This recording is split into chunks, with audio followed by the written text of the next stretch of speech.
नमस्कार। इराणवरील हल्ल्याचा आजचा 18वा दिवस। साऱ्या जगाचं लक्ष आता हे युद्ध केव्हा थांबणार याकडे, तसेच हे युद्ध असंच सुरू राहिलं तर त्याचे दुष्परिणाम जगाला किती भोगावे लागणार याकडे लागला आहे।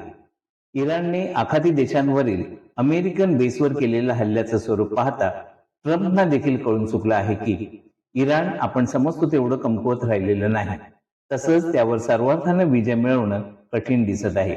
यापूर्वी इराणची राजवट उलटून टाकण्यासाठी तेथील जनतेला वेठीस धरून अंतर्गत कलह निर्माण करण्याचा प्रयत्न इराणने मोडून काढला होता, परंतु त्यानंतर झालेली अली खामेनी यांची हत्या व तेथील राजकीय स्थितीनंतर इराणला खरंच डळमळीत करून अमेरिका व इस्रायलला या युद्धात वर्चस्व सिद्ध करता येईल असं वाटलं होतं।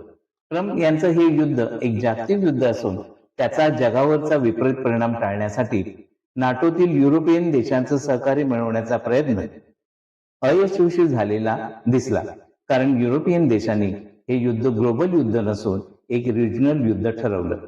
आतापर्यंत ट्रम्प यांच्या अतार्किक व अनिश्चित वागण्याचा फटका इराणला बसलेला आहे, त्यामुळे हे युद्ध नजीकच्या काळात संपेल असं दिसत नाही। एकीकडे ट्रम्प हे जगाच्या नुकसानीचं निमित्त करून हे युद्ध लवकरच थांबेल असं भासवित आहेत, परंतु आतापर्यंतच्या त्यांच्या वागण्यावरून असं निश्चित होईल असं सांगता येणार नाही। अशातच इस्रायलने इराणच्या सुप्रीम नॅशनल सिक्युरिटी काउन्सिलचे सेक्रेटरी अली लारिजानी यांना मारल्याचा दावा केला आहे, परंतु त्यास इराणकडून दुजोरा मिळालेला नाही।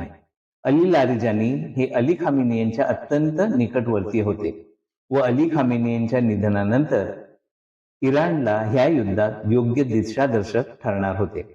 पाहूया पुढे काय होतं ते।